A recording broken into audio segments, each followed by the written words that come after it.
thank you all for joining us today for the latest installment of the LexisNexis Canada Rule of Law Speaker Series.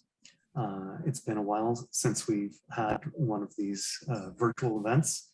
I anticipate it won't be quite as long a wait until the next one. But we are very pleased and delighted to have the guest speaker we have today, and Peter is going to be introducing him momentarily. He will be speaking from his own personal experience with the residential school system, which of course is something we've heard and seen a lot about in the news media recently.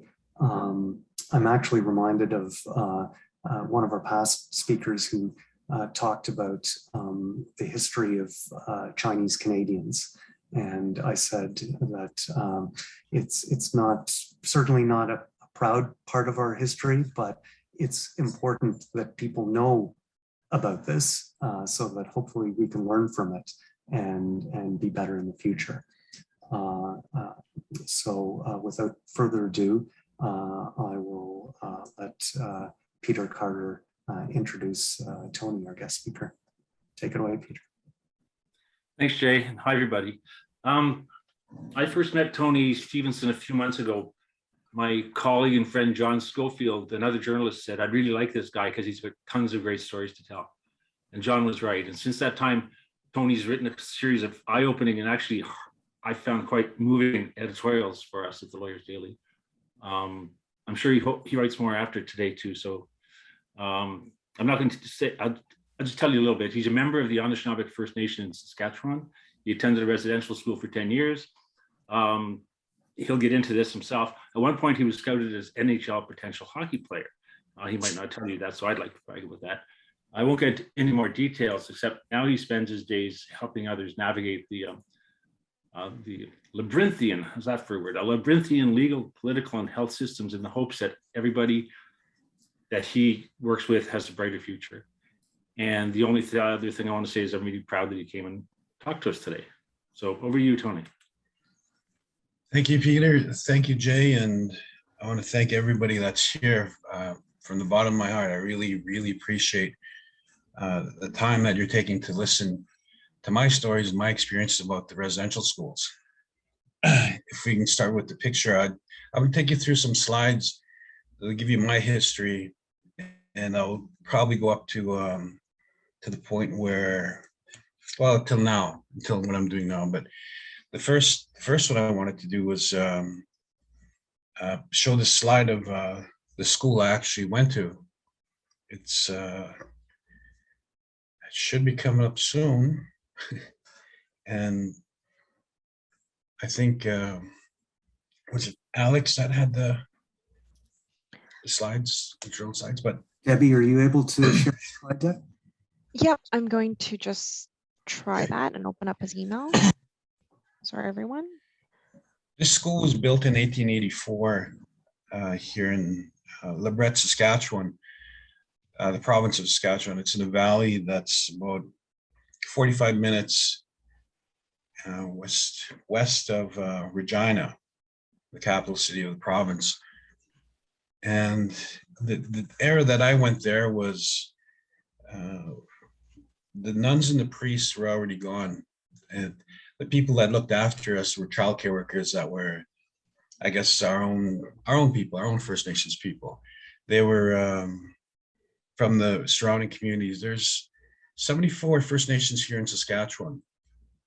And this school basically, I want to say, was attended by a lot of the residents of the First Nations.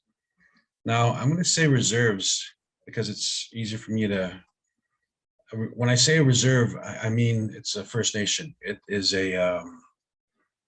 what is called a First Nation. This is the same difference, same meaning. Some may, I guess, apply reserves to like something with the Army, but this is actually, for us, it's a reserve. Where I come from, Cody. Now, I am waiting for my good friend Alex to pop up the picture of the first of this school. Yes, I will do so now. Thank you, Alex.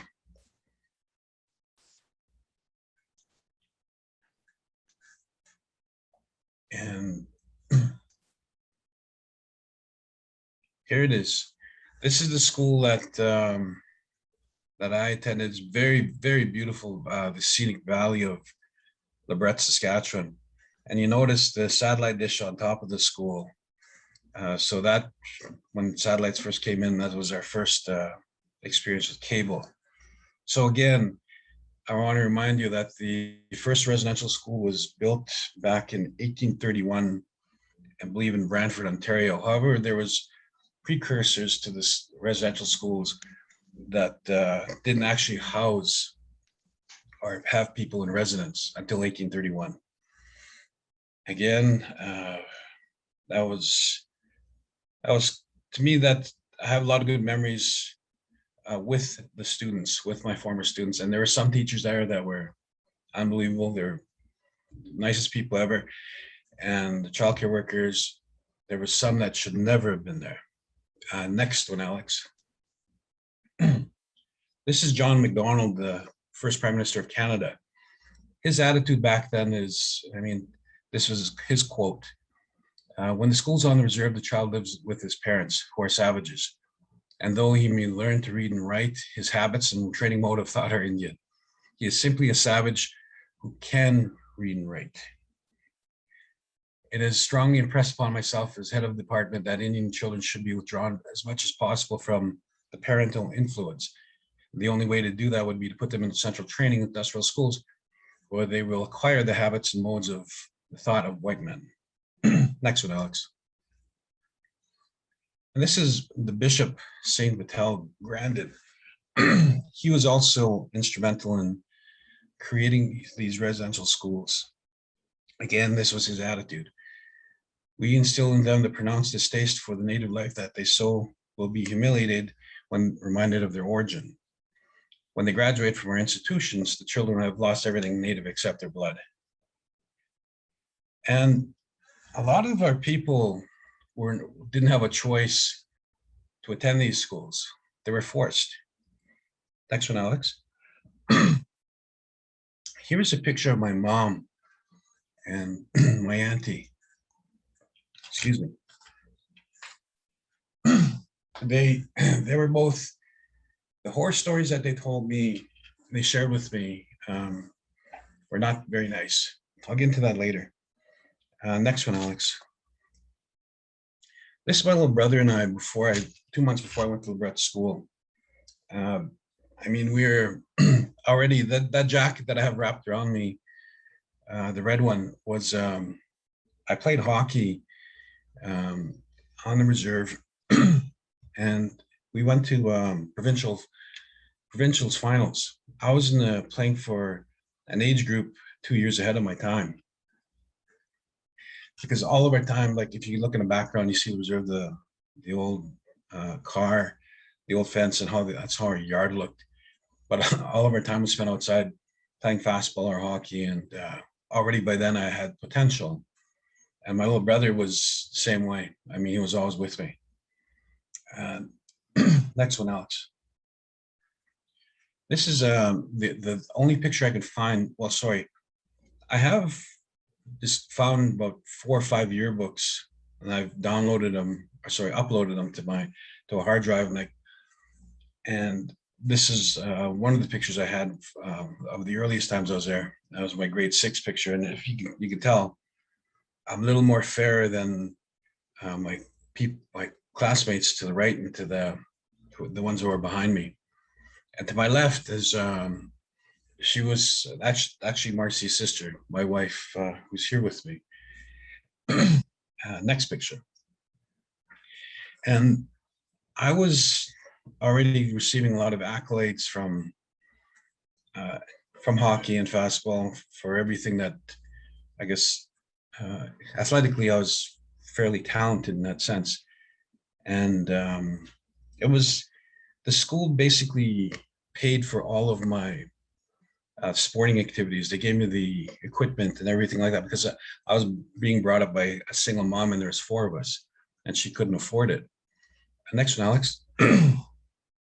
while in this school, I was asked to do a lot of extra activities such as MCs. This is a Christmas concert.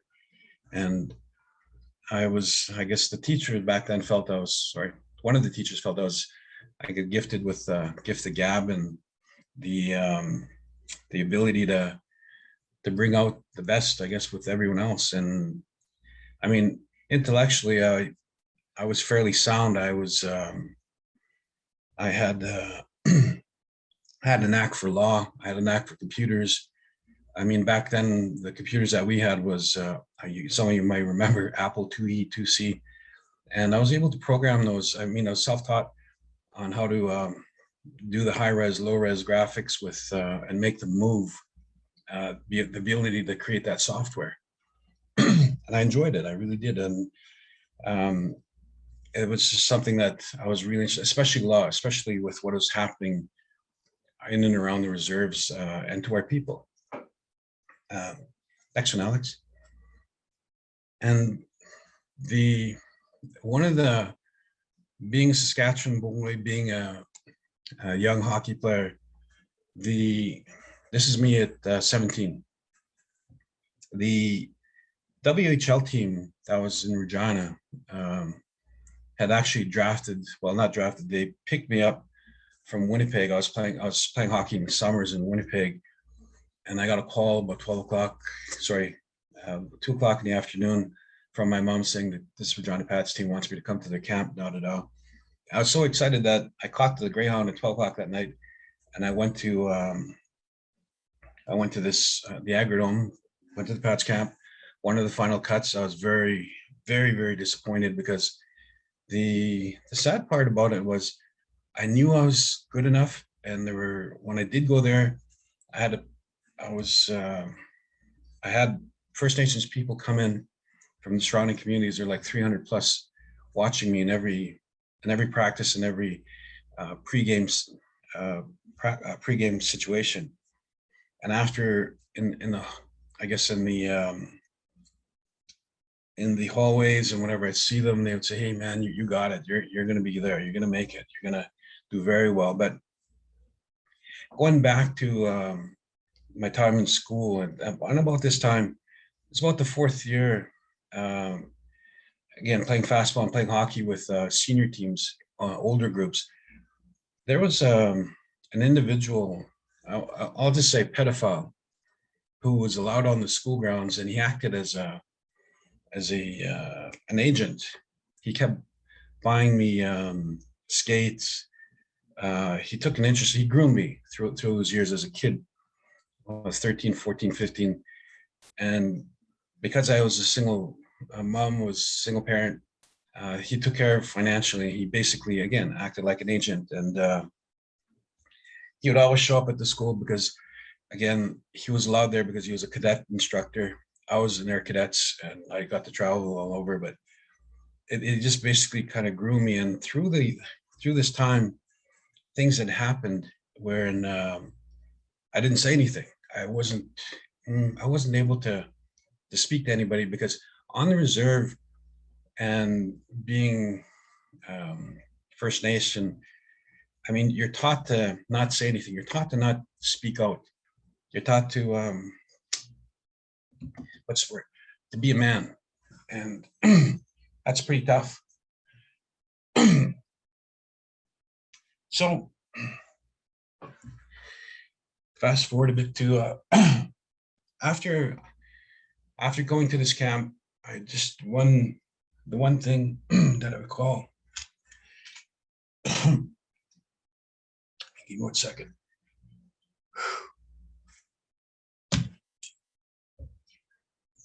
Yeah. The one thing that I recall is the coach. After he had made an assortment of cuts, I was still hanging in there. He had said, "You're one step away from your dream of being in the NHL. You have potential." And right there, I was just, wow, hey, this is what I dreamed about. This is what I want to do. And The sad part about it is the pedophile had actually come to the rink and was watching, and he was acting like nothing had happened, and basically come up to me and tap me on the shoulder, "Hey kid, you got it. You're here. You're gonna do it. You're gonna do it." And then when he did that, it just seemed like after I went back to the dressing room and this kind of snapped. I said, "What the hell am I doing here?" It just, the wheels fell off the bus. Mentally, I just said, "Why am I doing this? What the hell am I doing?" Anyways, it just felt, I felt I shouldn't be there. And I'd left, I had left the camp. I was cut. My performance just went down. So I went back to Labret School. It was kind of like my comfort zone, because the students there we all come from the same background, the same history. The home life that we had was not too solid. It was not comfortable, because all of our parents had been through these residential schools prior to us. And it wasn't a good feeling, because I want to say there's the trauma bonding. That's why we just hung together. We were able to get along so well with each other. Without saying a word, we knew what each other was going through. So the first thing I did was, when I got cut, people were, saying, "Hey, Tony, what happened? What was going on?" I said, "No, I didn't know. I just used the excuse of, I didn't want to play there. I wasn't good enough." I was good enough. But this is where I say, like, the experience of going through what is the suicide. The reserve I grew up on, Cody First Nation, had the highest suicide rate in Canada for 3 years in a row. That was 1973.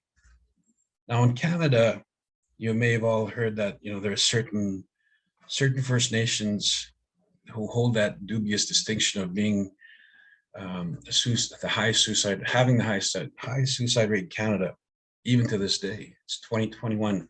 I mean, what's 2 years ago, there was a Sagging First Nation.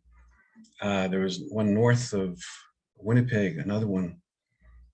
There was like 2 or 3 reserves that are going through it. And to this day, you'll still see it in the news.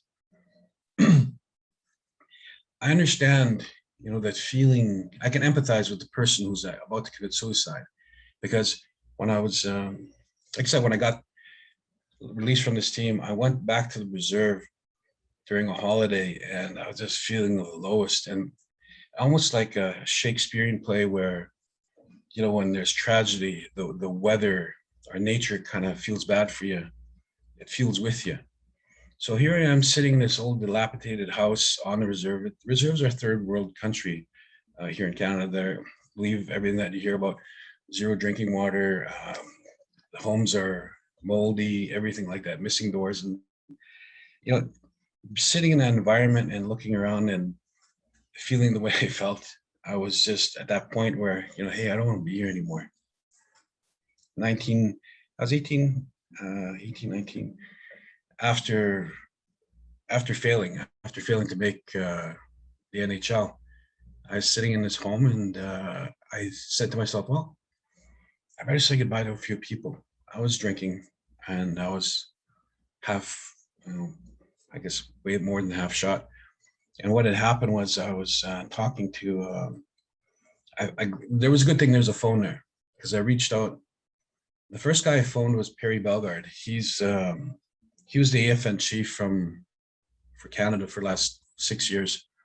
He was also one of my sponsors for my hockey schools and for the trips that I used to take. He would give me money to go and do this, to help me out. And I played fastball with him, and I considered him a big brother. And so I called him. I said, "Hey, brother, I love you. I'll catch up with you later." And he's okay. But I don't think he understood what was going on. So he hung up, and I said, "Yeah, one more person." "Oh, my mom. I got to phone mom." So I was talking to mom, and I was telling her, "You know what? I really messed up, mom. I don't think I'm not gonna do anything more. I can't." So anyone who has children, you know what they're going through, and you know your children, you know your baby so well in and out. My mom she's been through everything, domestic, everything, alcohol, everything, and the residential school. So she knew what her kid was going through. And I gotta paint this picture for you. Again, being in a dilapidated home with it was just rough and in the middle of nowhere almost, and almost like an isolation, and it's minus 35 outside. The wind chill is like minus 40. This is Saskatchewan weather, right? It's not very nice. And I'm looking outside and it just makes me feel even more lonely. I was telling your mom, I don't think I can do this anymore. I was feeling depressed. I was feeling sorry for myself.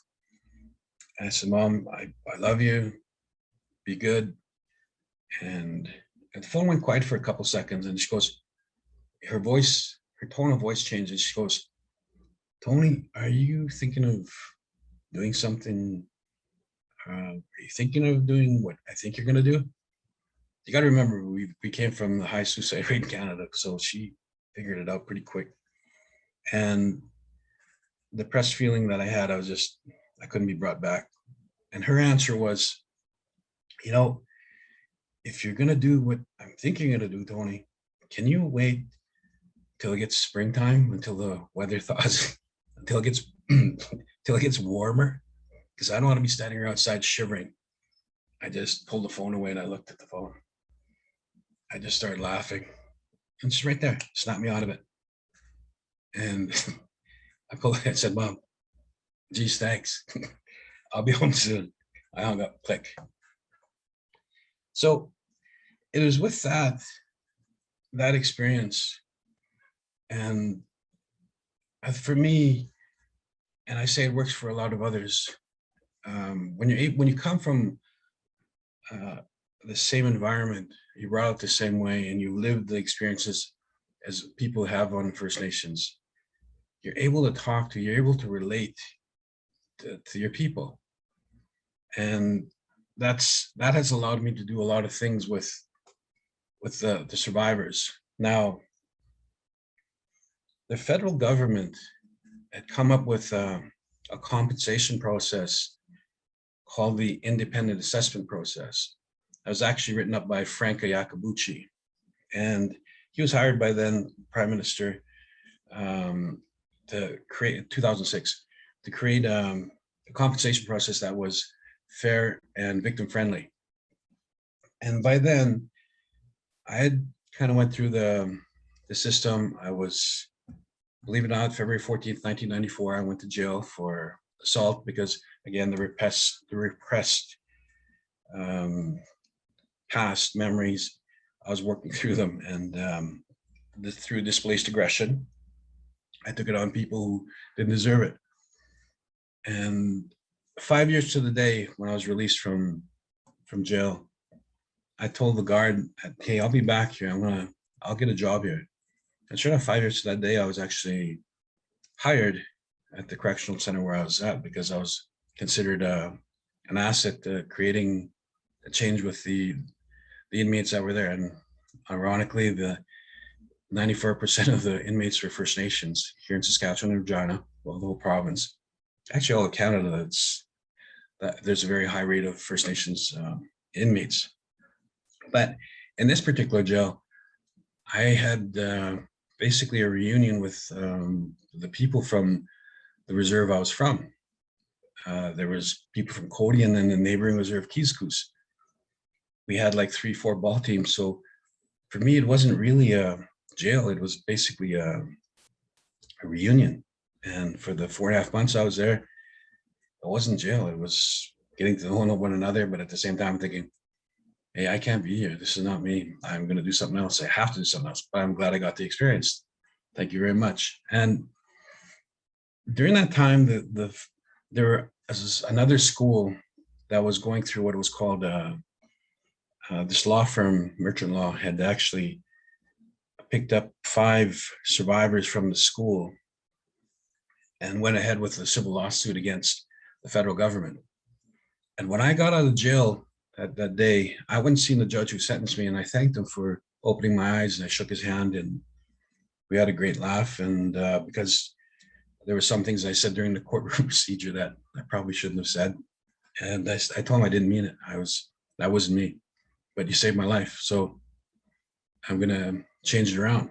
And it was just so happened I was doing a private prosecution, which a procedure that I learned from grade 9 and grade 10, 11, 12 when I was taking law 30. And I've done other things in law, that in civil cases and other things that I've done on my own.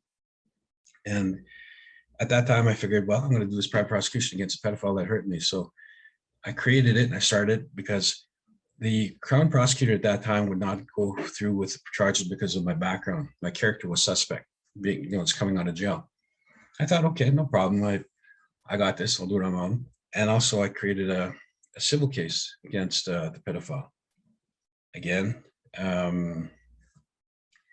the law firm, Merchant Law, had noticed what I was doing, because Regina, it's a small city, but I mean, in the legal world, it's everybody knows everybody. And the Crown prosecutor, I was challenging all the time, and I would appear in court once every 2 or 3 months, trying to swear in this information. And I guess his name's Tony Merchant. He had noticed what I was doing, and he had offered me a job at his firm, because the next one, Alex, he had noticed how I was actually very aware of this process, the independent assessment program. And it was a legal process, again, created by Frank Iacobucci. And I had done my own. I had represented myself. And then my hearing took 12 hours. 6 of those hours spent me crying. And it doesn't, try this again. It doesn't get easy.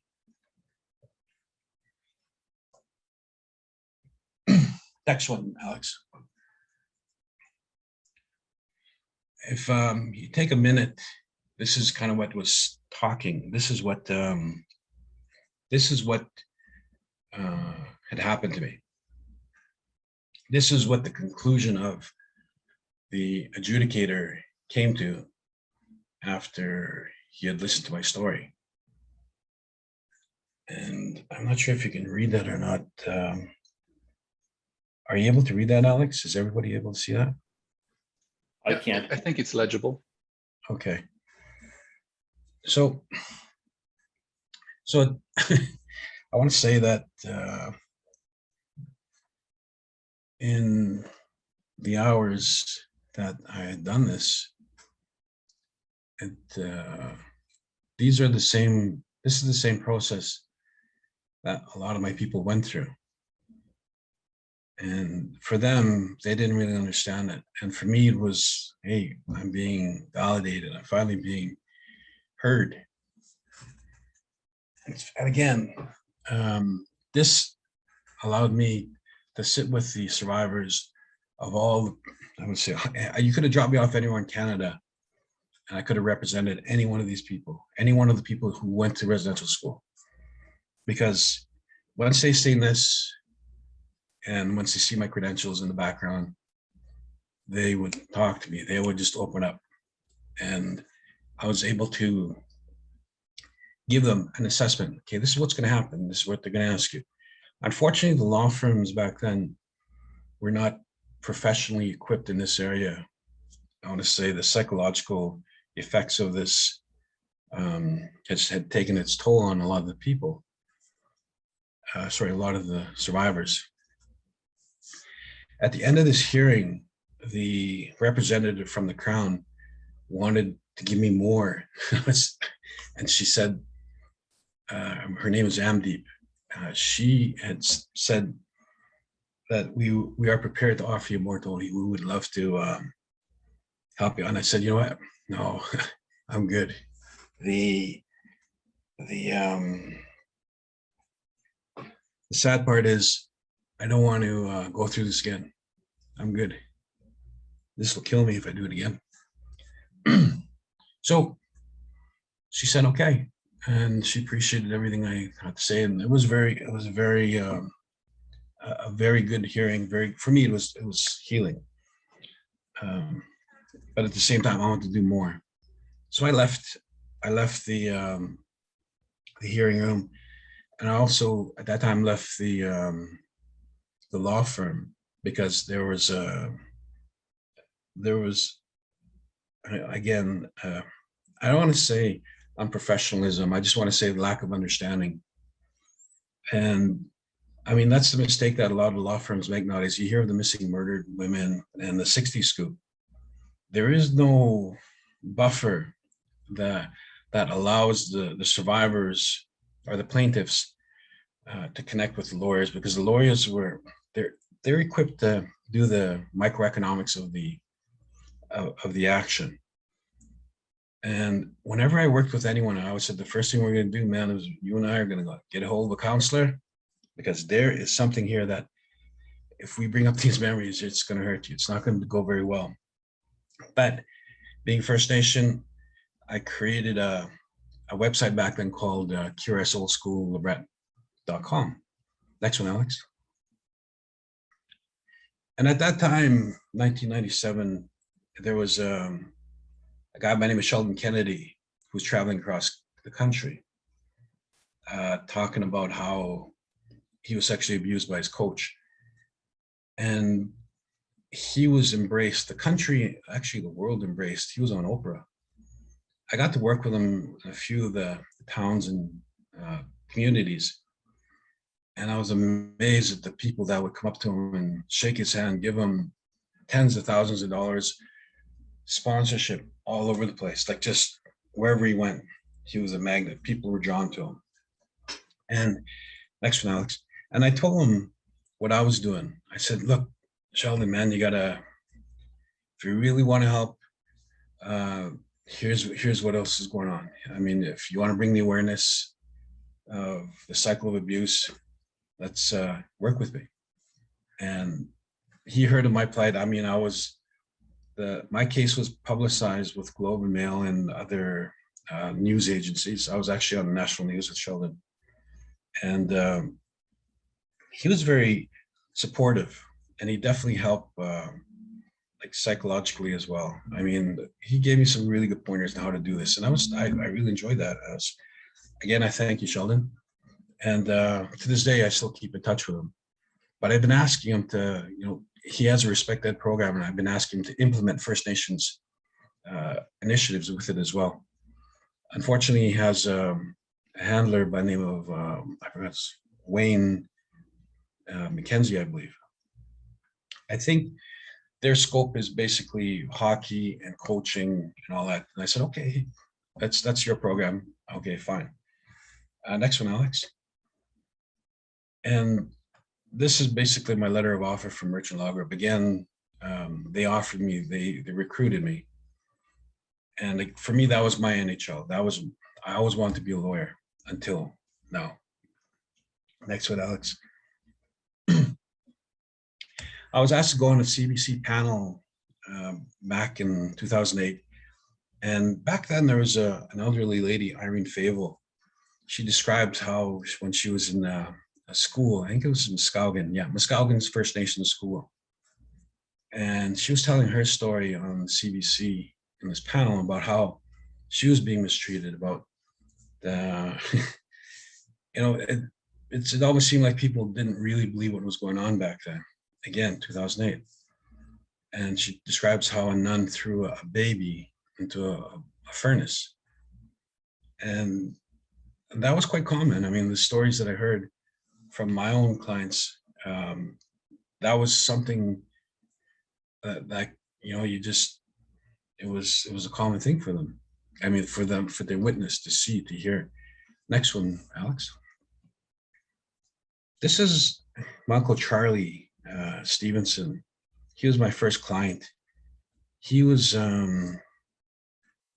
he passed away actually last month.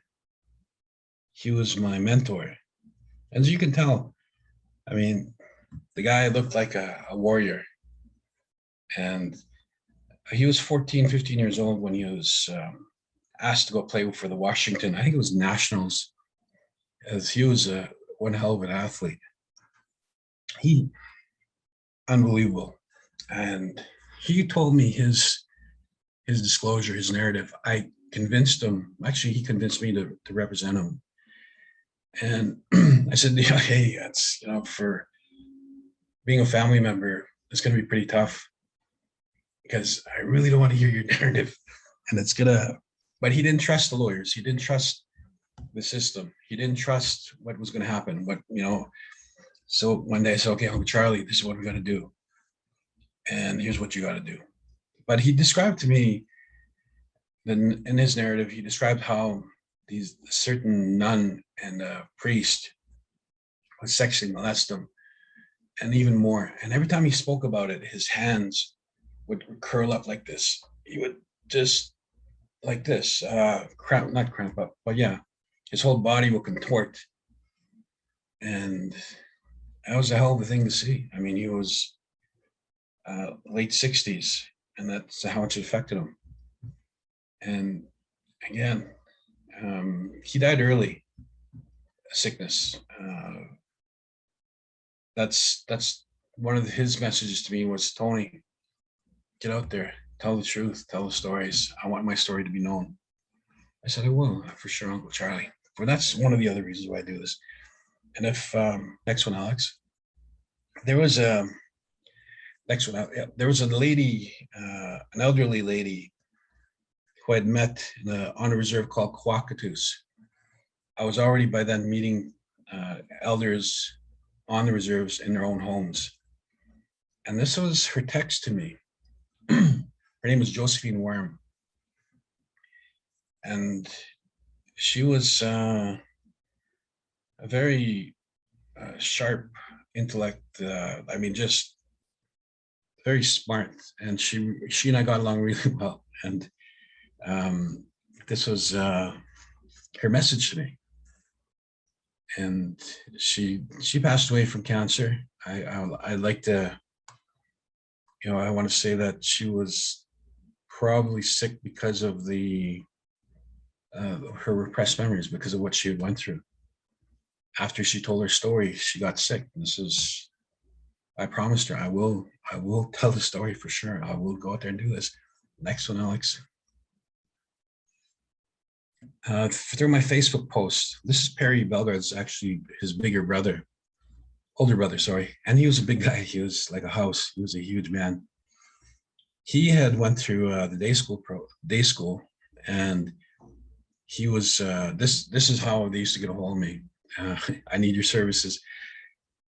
I got to reiterate, I couldn't charge the clients, the people that I represented, because I was not a member of the Bar Association, and whenever they received money, it went directly to them from the federal government, which is a saving grace, because for me, I was never accused of accepting money on behalf of the people I represented.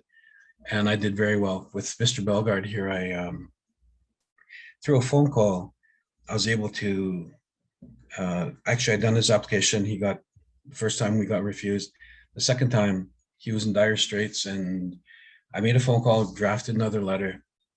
And 2 weeks later, he calls me and he tells me to come visit him. And I said, okay, come see him. I got him 22,000 through one phone call. And the thanks and the appreciation that he gave me, because his family, they were in financial dire straits, and that's what picked them back up. Again, unfortunately, because of the stories that he brought out, he passed away, I'd say about a year after. And I mean, I consider him a big brother. Everybody that I worked with was special to me. Next one, Alex. This is one of my other clients, Mrs. Pratt.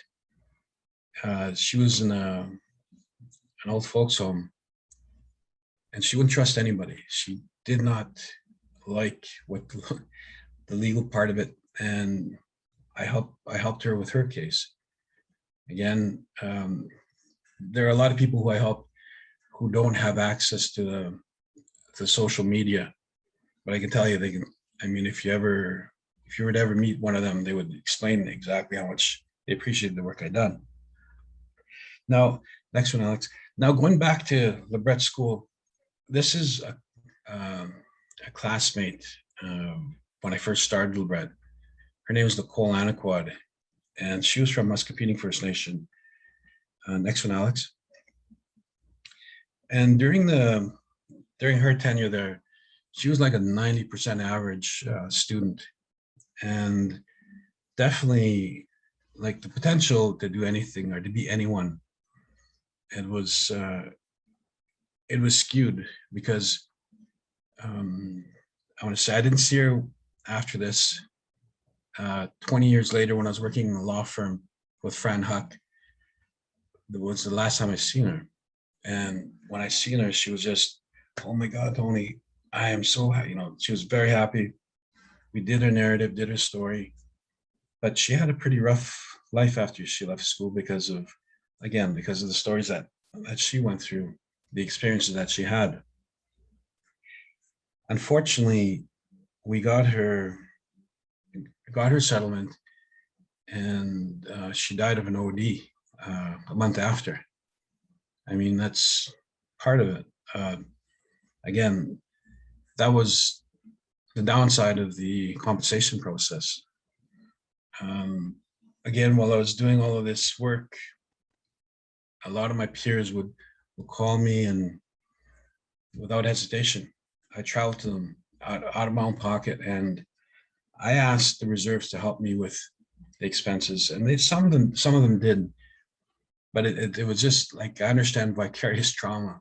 It was a hell of a thing to live through, and still is. It still affects me. So there was this organization that I worked with. The guy's name is Sanderson Lang. They recognized the work that I was doing as non-First Nations groups out of Newmarket, Ontario. Next one, Alex. They had given me this Queen's Diamond Jubilee Medal for the awareness of the residential schools and what has been happening with the cycle of abuse, my ability to navigate through it, and also to publicly work on it. Now, what I do now is I'm gonna have to plug this in just 1 second. What I do now is I travel around and I explain the best way I could as to what happened to us during these years. And I want to say, my wife Marcy has helped me out a lot with the out-of-pocket expenses, because these schools don't have the money to give me for funding.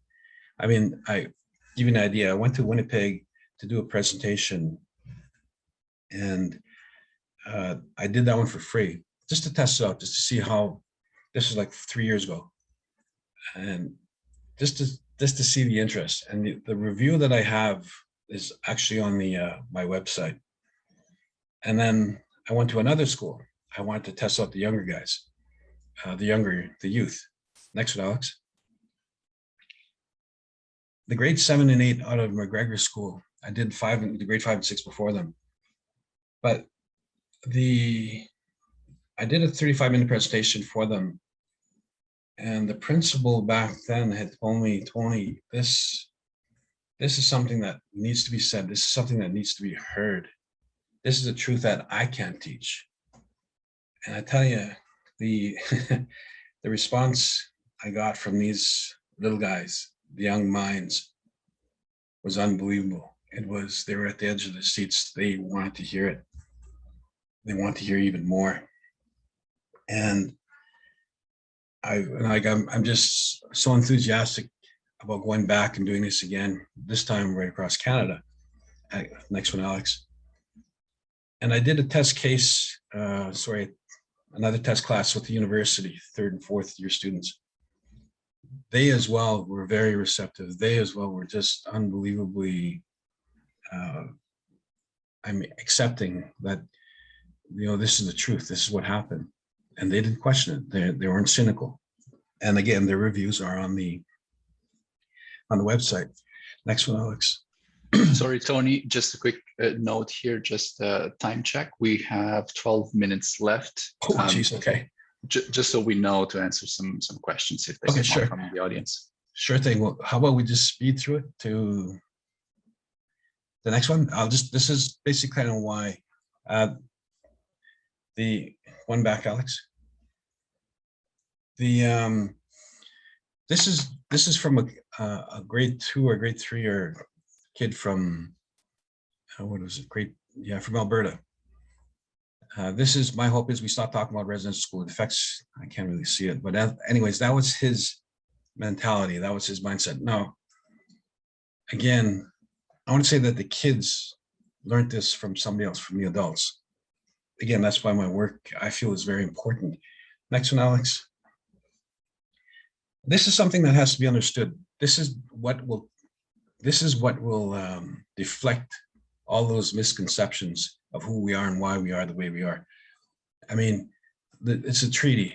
They have to understand what the treaty is and the sanctity of it and where it applies and how it applies. Next one, Alex. And this is, again, the treaties of the provinces. This shows the lands that we signed to share, our forefathers, theirs and ours. Next, Alex. Again, I'm here in Saskatchewan. I'm supposed to be visiting about 10 communities here in the next 2 weeks.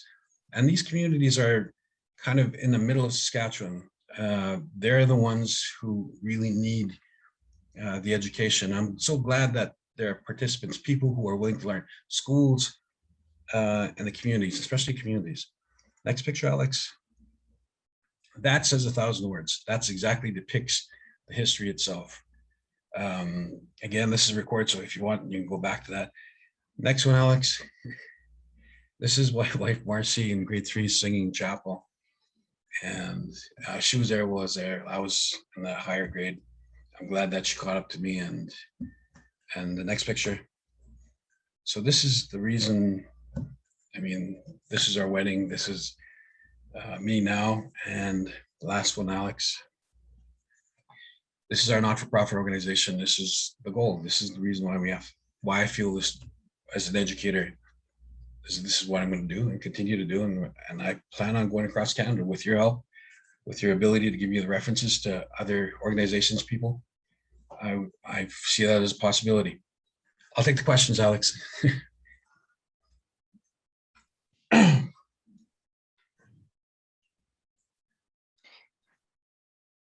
Hi, everyone.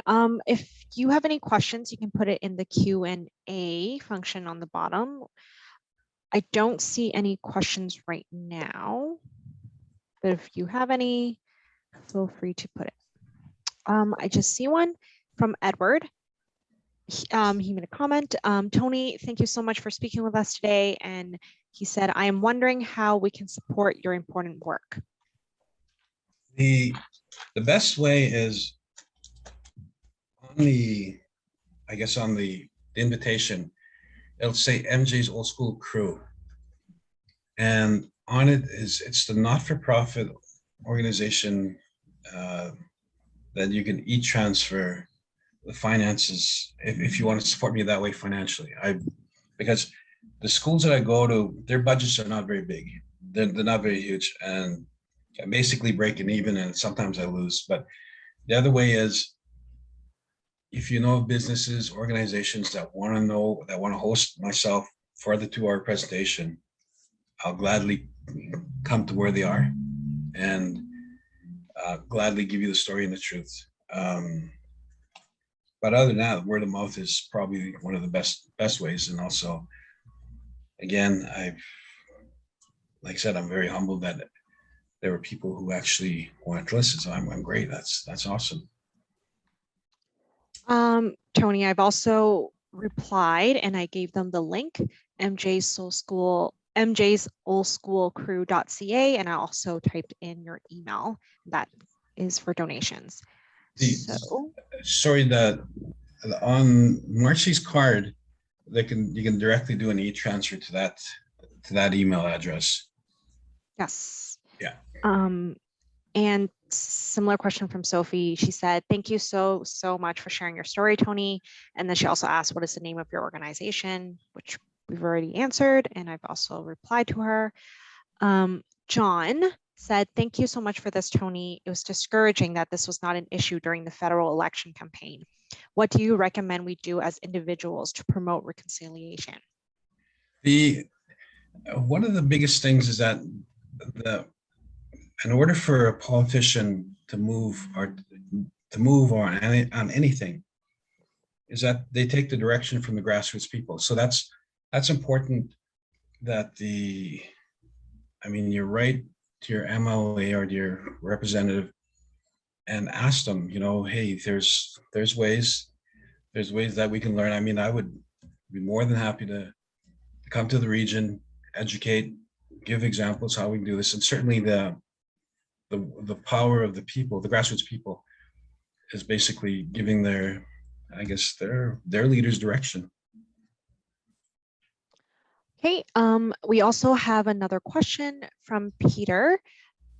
There's a movie on Netflix called Indian Horse about a residential school kid who gets drafted by the NHL and then things go wrong. Is it about you? Unfortunately, no. That story is pretty universal. There's a lot of people who went to residential school who had more talent than those who actually played the NHL and any other sport. But because of the inability to recognize and deal with the past of sexual abuse, physical abuse, I mean, it's a life-changing, it skews you, it hurts you. There's no way of getting over it. You learn how to live with it. You learn how to deal with the triggers as they come along. But I wish I had an editor to write the story that I have. I would certainly have one that is up to date, and I can tell you, it'd be pretty interesting. But more importantly, to give the message to those, especially the suicidal communities, the ones that are repressed, the ones who are dealing with cycle of abuse. That's what I would love to do on both sides, for the non-First Nations and for the First Nations. That's kind of the key, to educate both so that there's a balance. And we have another question from Heather. Was the residential school that you attended torn down? And thanks for sharing your story. The residential school, again, Wikipedia says that the last residential school closed down in 1996. That's not the case. The last residential school, the one I went to, was torn down in 1998 at Lebret. It was called White Calf back then because the reserve that owned that land through the surrender treaty, they got it back and they named it White Calf. So yes, it was torn down. However, there are some schools that are still standing because they use it for their own, the reserves use it for their own programming. We have another question from Edward. Clearly, the independent assessment process was difficult and re-traumatizing. Do you have any thoughts on how it could have been made less challenging for survivors? Was it too formal? No, it was, I wouldn't say it was too formal. I would say the administrators who ran it, they had no idea. That'd be like me performing open heart surgery in another hour, right? I no clue, no idea. I just went by the book and there's no empathy given. If it was run by people who went to the residential schools, administrated by us, then yeah, it would have been a lot more smoother and definitely more empathy given and shown. That's why I say the missing murdered women in Kauai, the 60s scoop, that's why a lot of people have trouble with it, because it's operated and administrated by people who have no clue, who haven't been there. Another question is, have you noticed any change from Pauline? Have you noticed any changes since the Every Child Matters campaign has become more visible within the mainstream media? The only change I noticed is that, first of all, I want to say the validation of and discoveries of the bodies are is what created the truth, right? It validated everything that we all kind of knew. But unfortunately, Canada and the rest of the world kind of thought, no, this didn't happen. They thought that the residential schools was a good thing for us. But I guess in essence of the orange shirt, that kind of thing.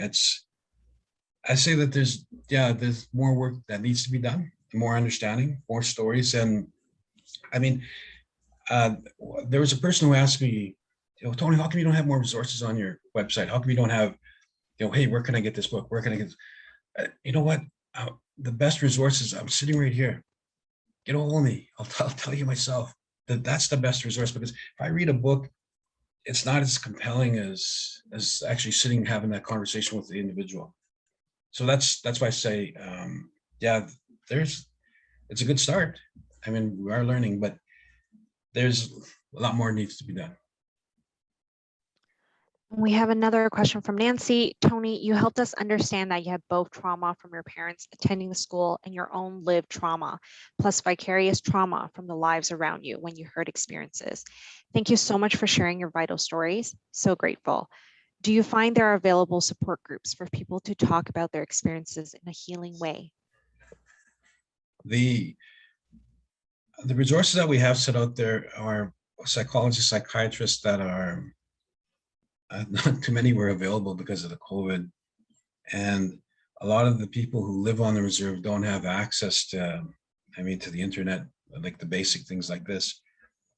And again, this goes back to the trust. A lot of the old people, they don't know this. They don't see their abilities. Sorry, they don't see the references that they can use to talk to somebody. Again, that's the sad part about it. They're not aware of the social media. They don't have access to it, and it's very limited, lacking. Those are all the questions right now. I don't see any coming through. So if that's the case, and I think we're hitting the 1 p.m. mark. Thank you again, Tony. I don't know if you have any last thoughts or any last comments, but thank you once again for being a guest speaker here. It's very enlightening hearing your story, and it's traumatizing even for us just reading the description. I teared up a bit when I was listening to your presentation. So thank you for your strength, I think, and for sharing your story and sharing others, other stories that you've heard as well. And again, I want to thank every one of the people, every one of you who's taken the time to sit back and listen. And again, I feel that it's very important because, again, the misconceptions of who we are and why we are the way we are it's out there. And this is the reason why I want to shoot them down, because it's, you have to hear both sides. And I think that's something that has more of an impact when I'm there, like when I'm talking about it.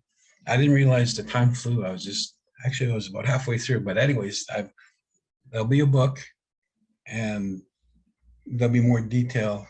And again, wow, man, I thank everybody. And if you guys like, I would like for you to email me something, a reference of what you think of how this changed your mindset. Did it have how much of an impact? Because these are the kind of things that help me with the stories I tell, and the comments. It gives me that gas to go, the rocket fuel, right? So, one final question, I think Edward asked, where should we send our emails? To the Marcy's email at the NM Coda. Okay. NAM Coda. Yep. And 6@gmail.com. And for sure. Oh, finally, Peter. Thank you, man. Appreciate that. And yes, I will do some more writing for you guys. And hopefully it'll continue to compel you to read more and learn more about the subject. I'll hold you to that, Tony. Thank you. Okay.